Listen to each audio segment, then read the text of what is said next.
Everyone, welcome to my YouTube channel. आज की इस वीडियो में हम बात करेंगे सीएसआईआर नेट जून 2024 के एप्लीकेशन फॉर्म की।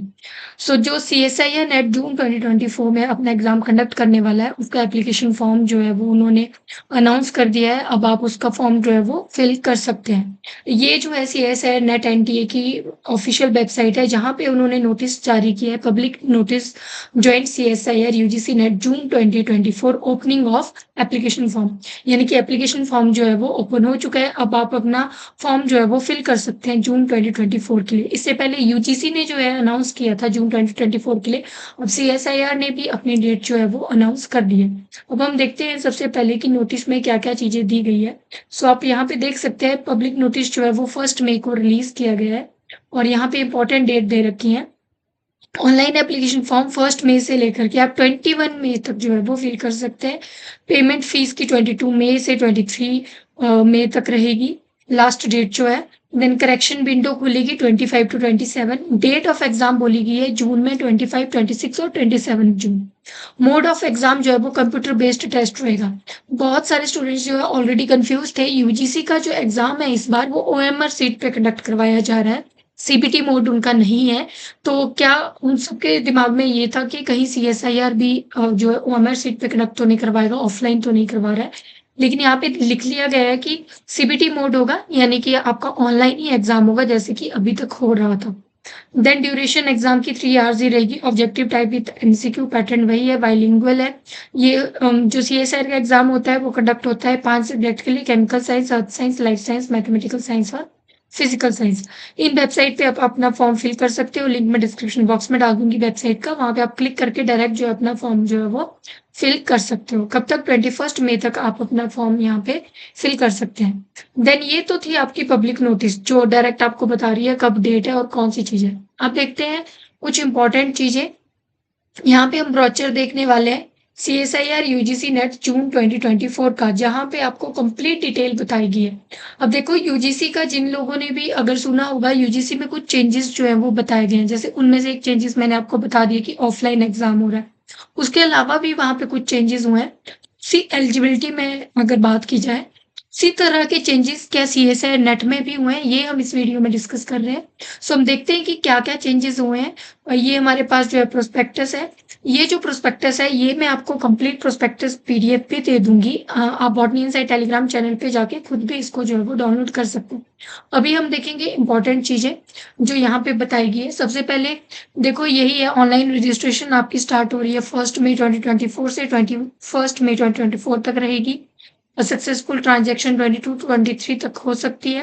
देन यहाँ पे फीस की बात करें तो जनरल की है 1150, जनरल ईडब्ल्यूएस ओबीसी की है 600 और बाकी एससी एसटी पीडब्ल्यू और थर्ड जनरल की है 325। अपनी कैटेगरी के अकॉर्डिंग आप जो है वो फीस फिल कर सकते हैं, इतनी फीस आपकी लगेगी। देन देखो यहाँ पे मोस्ट इम्पोर्टेंट चीज कंप्यूटर बेस्ड टेस्ट ही रहेगा। ऑब्जेक्टिव टाइप का 3 आवर्स का एग्जाम होगा। 25, 26 और 27 जून को जो है वो एग्जाम कंडक्ट किया जाए। देन यहाँ पे यही लिखा गया ऑनलाइन मोड है, ऑफलाइन मोड नहीं है। यूजीसी में है लेकिन सीएसआईआर में नहीं है। यहाँ पे ओनली वन एप्लीकेशन आपको सबमिट करनी है। अब कुछ और इंपॉर्टेंट चीजें देखते हैं। ये आपके पास डिटेल है कि आपको फॉर्म फिल करना है तो क्या क्या आपको चाहिए। ईमेल आईडी, मोबाइल नंबर से रजिस्टर करना है। फिर आपको फॉर्म फिल करना है। फोटोग्राफ साइज आपका इतना होना चाहिए ब्लैक एंड व्हाइट में। देन उसके बाद आपका verified result awaited attestation form, अगर आप जो है वो मास्टर्स के लास्ट उसमें होते हैं, आपका रिजल्ट अभी अवेटेड है तो आप अवेटेड अटेस्टेशन फॉर्म भी लगाते हैं। ये सारी चीजें यहाँ पे दे रखी है, किस तरह से आप जो है वो पेमेंट कंप्लीट कर सकते हैं, फॉर्म कैसे फिल कर सकते हैं। ऑनलाइन फिल करना है तो इजी रहता है, आप देख के उसको जो है वो फिल कर सकते हैं। देन यहाँ पे बताया गया कैंडिडेट को क्या क्या लाना है जब एग्जामिनेशन होगा। एडमिट कार्ड लाना है, एक बॉल पेन लाना है, फोटोग्राफ उनको चाहिए, एक फोटो आईडी चाहिए, सर्टिफिकेट अगर आपके पास कोई पीडब्ल्यूडी का सर्टिफिकेट है, जो भी पीडब्ल्यूडी कैंडिडेट है। देन ट्रांसपेरेंट वाटर बोतल आप ला सकते हो। देन उसके अलावा जो है वो अगर कोई कैंडिडेट डायबिटिक है तो वो उसके इसमें फ्रूट्स वगैरह जो है अपने ला सकते हैं। बस ये थोड़ी सी चीजें दे रखी है, इंस्ट्रक्शन आपकी फर्दर उसके लिए। अब हम कुछ इंपॉर्टेंट चीजें देखेंगे। सबसे इम्पोर्टेंट चीज यहाँ पे जो चेंजेस हुआ है अभी, यूजीसी ने जो है थोड़े टाइम पहले ये नोटिफिकेशन रिलीज की थी। इवन मैंने उस पे एक वीडियो भी बनाई है। अभी जो है, जो भी नेट कंडक्ट किया जाएगा, चाहे सीएसआईआर का नेट है, चाहे यूजीसी का नेट है, 3 कैटेगरी में जो है वो आपके रिजल्ट आएँगे। एक होगी जेआरएफ वाली कैटेगरी, एक होगी जिनके पास नेट होगा और तीसरी होगी जो स्टूडेंट एलिजिबल होंगे पीएचडी में एडमिशन के लिए। अगर आपने अभी तक वो वीडियो नहीं देखी है, मैं लिंक आपको डिस्क्रिप्शन बॉक्स में डाल दूँगी, क्योंकि मैंने डिटेल में उस वीडियो में बताया है कि तीनों का मतलब क्या है और क्या किस तरह से आप उनको जो है वो डिफरेंशिएट कर रहे हैं। सो यही चीज़ यहाँ पे लिखी गई है कि 3 कैटेगरी में यहाँ पे जो है आपका रिजल्ट जो है वो निकाला जाएगा। 3 कैटेगरी होगी, फर्स्ट होगी जो जेआरएफ के जिनको दिया जाएगा। जेआरएफ जिनको मिल जाएगा वो असिस्टेंट प्रोफेसर के लिए एलिजिबल है पीएचडी एडमिशन के लिए। सेकंड कैटेगरी होगी जिनको सिर्फ नेट दिया जाएगा, यानी असिस्टेंट प्रोफेसर के लिए वो एलिजिबल होंगे और वो पीएचडी एडमिशन के लिए भी फॉर्म फिल कर सकते हैं।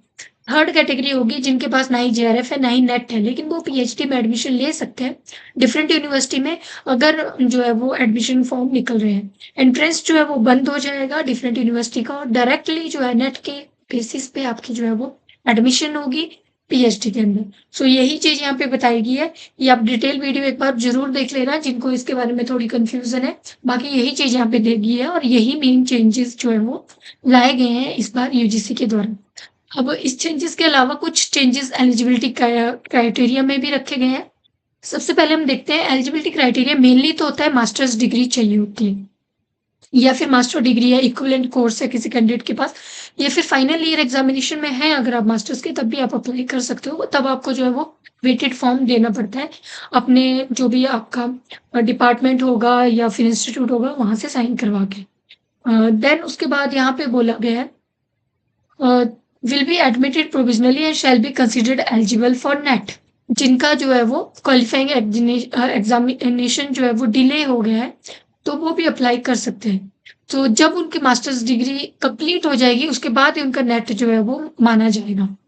उसके बाद ये भी लिखा गया है कि उनकी मास्टर्स डिग्री कंप्लीट होनी चाहिए with required percentage of mark. अगर नहीं होगा ऐसे विद इन 2 ईयर्स, तो उनको जो है वो डिस्क्वालीफाई किया जाएगा। नॉर्मल है, वही चीज़ है कि विद इन 2 ईयर आपका मास्टर्स डिग्री कंप्लीट होना चाहिए। अगर आपके पास नेट है तभी आपका सर्टिफिकेट जो है वो वैलिड होगा।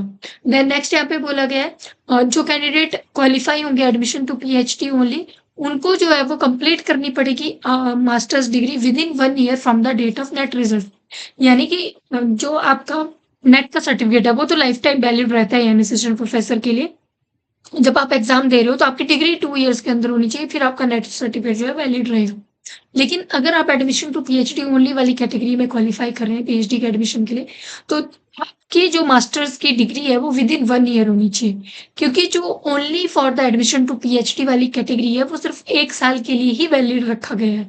अगर आपने नेट क्वालिफाई कर लिया और आप आ रहे हैं एडमिशन टू पीएचडी के लिए, आपका नेट किसी भी उसके लिए आपको पीएचडी में अप्लाई करना है, तो विद इन 1 ईयर के अंदर आपको पीएचडी में एडमिशन लेनी पड़ेगी।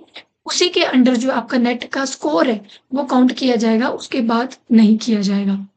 बाकी आप देखोगे ये वाली चीज़ मेन है। दूसरा जेआरएफ के लिए 2 इयर्स वाला जैसे पहले से है, 2 इयर्स के विद इन आपको पीएचडी में एडमिशन लेनी है, आपका जेआरएफ वैलिड होगा, उस तरह का है। लेकिन ये कंडीशन है, अगर आप पीएचडी में एडमिशन लेना चाहते हो तो उस केस में जो सिर्फ और सिर्फ admission to PhD only qualify कर रहे हैं कैंडिडेट के लिए जो है वो विद इन 1 ईयर जो है ये चीज़ कंप्लीट होनी चाहिए। देन कुछ और जो है वो कैटेगरी क्राइटेरिया में जो चेंजेस किया गया है। एक चेंजेस ये किया गया है, बहुत सारे स्टूडेंट ने ऑलरेडी देखा होगा यूजीसी नेट का जब नोटिस आया था, कि जिन भी कैंडिडेट्स ने 8 सेमेस्टर वाली यानी कि 4 ईयर वाली बैचलर डिग्री की हुई है, वो भी अप्लाई कर सकते हैं नेट के लिए। So candidate qualifying in the NET based on 4 year undergraduate degree will be eligible for the JRF and for admission to PhD. The candidate qualifying in the NET based on 4-year undergraduate degree will not be eligible for appointment as assistant professor. So ये चीज आप लोगों ने ध्यान में रखनी है। बहुत सारे स्टूडेंट्स ने ऑलरेडी देखा था कि 4 ईयर वाला जो क्राइटेरिया है, यानी 4 ईयर में आपकी डिग्री हुई है, कुछ डिग्रीज होती हैं 4 ईयर्स में 8 सेमेस्टर वाली।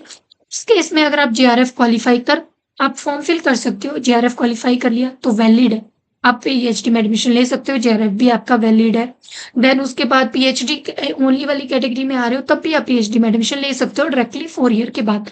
लेकिन आपका जो नेट है, वो सिर्फ़ और सिर्फ़ मास्टर्स डिग्री के बाद ही वैलिड होगा। यानी कि फॉर असिस्टेंट प्रोफ़ेसर लेक्चरर के लिए जो आपने अगर अप्लाई करना है, तो आपके पास मास्टर्स डिग्री होनी चाहिए, तभी आपका नेट जो है वो वहाँ पे कंसीडर किया जाएगा। सो अगर वो सिर्फ़ और सिर्फ़ नेट क्वालीफ़ाई कर रहे हैं 4 ईयर वाली डिग्री के बेस पे, तब उनको जो है वो असिस्टेंट प्रोफ़ेसर के लिए अपॉइंटमेंट नहीं की जा सकती है। उसके लिए आपको मास्टर्स के बेसिस पे ही अपना पेपर जो है देना पड़ेगा, तभी आप असिस्टेंट प्रोफ़ेसर बन सकते हो। बाकी पीएचडी आप कर सकते हो, जेआरएफ के लिए आप अप्लाई कर सकते हो। ये सारी चीज़ें यहाँ पे लिखी है, लेकिन एक डायरेक्टली लिखा हुआ है कि नेट में क्वालीफाई कर रहे हैं, तो that will be not on the basis of 4 year undergraduate degree, then they will not be eligible for appointment as assistant professor. So next यहाँ पे बोला गया कैंडिडेट हु आर परस्यूइंग कर रहे हैं अभी लास्ट सेमेस्टर में, वो भी अप्लाई कर सकते हैं। सो यहाँ पे भी यही दिया गया है कि कंसीडर किया जाएगा उनका JRF for admission to PhD only after, जब उनकी डिग्री कंप्लीट हो जाएगी। देन यहाँ पे ये भी बोला गया है कि जेआरएफ का जो है विदिन 2 इयर्स आपका वैलिड रहेगा, एंड जो आपका पीएचडी ओनली कैटेगरी में अगर आप आ रहे हो, तब आपका जो नेट का स्कोर है वो सिर्फ और सिर्फ 1 ईयर के लिए जो है वो वैलिड रहेगा from the date of the declaration of the NET result. So 3 category है आपकी, आपने ध्यान रखना है।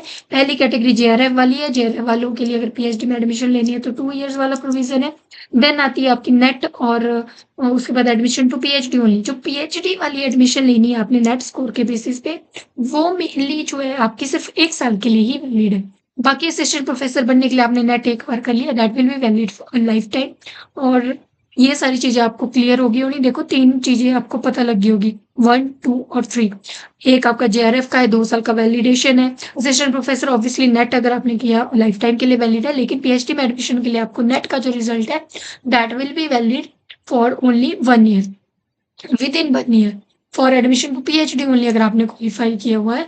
अगर नहीं हो रहा है तो फिर आप डिस्क्वालीफाई हो जाएंगे, फिर आप जो है वो पीएचडी ओनली वाली कैटेगरी जो थी वो आपको दोबारा जो है वो नेट देना पड़ेगा, तब आप नेट या जेआरएफ क्वालीफाई करोगे, उस बेसिस पे आपको लिया जाएगा। देन यहाँ पे नेक्स्ट बोला गया candidate with the 4 year bachelor degree programmes are allowed to appear in a subject in which they want to pursue a PhD. यहाँ पे बोला गया जो 4 ईयर बैचलर डिग्री वाले हैं उनको अपीयर करवाया जाएगा, जिसके अंदर वो पीएचडी कंटिन्यू करना चाहते हैं। यानी 4 ईयर डिग्री वाले अप्लाई कर सकते हैं, लेकिन एक चीज़ ध्यान रखना, असिस्टेंट प्रोफेसर अगर बनना है तो मास्टर्स डिग्री के बेसिस पे ही नेट करना पड़ेगा, ये आपका वैलिड नहीं होगा, ये सिर्फ पीएचडी के एडमिशन के लिए है। ठीक है। देन उसके बाद अपर एज लिमिट जो है जेआरएफ की 30 ईयर कर दी गई है। आई थिंक पहले 28 ईयर थी, तो ये भी एक और चेंजेस जो है यहाँ पे किया गया है। सो मेजर चेंजेस है, ध्यान रखना। आपकी कैटेगरीज डिवाइड की गई हैं 3 चीज़ों में। आपका टेस्ट तो ऑनलाइन ही रहेगा, यूजीसी में ये भी डिफरेंस था कि वहाँ पे ऑफलाइन हो रहा है। दूसरा अपर एज लिमिट जो है 30 ईयर्स कर दी गई है। अब आपको ये क्लियर होना चाहिए खुद ही कि 1 ईयर वाली वैलिडिटी कहाँ पे आ रही है। सो ये सारी चेंजेस थे आपके।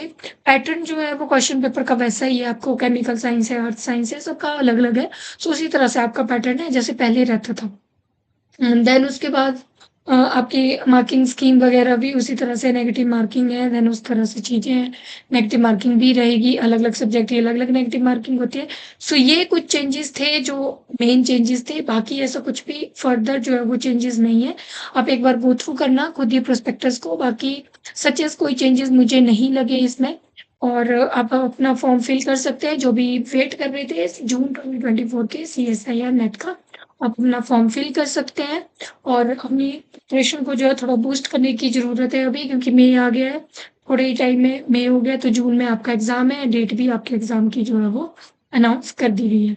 बाकी कोई क्वेरी रहेगी तो आप कमेंट सेक्शन में कमेंट कर देना, और बाकी जो भी ये फॉर्म फिल करना चाहते हैं उनके साथ आप ये वीडियो जो है वो शेयर कर सकते हैं। Thank you so much.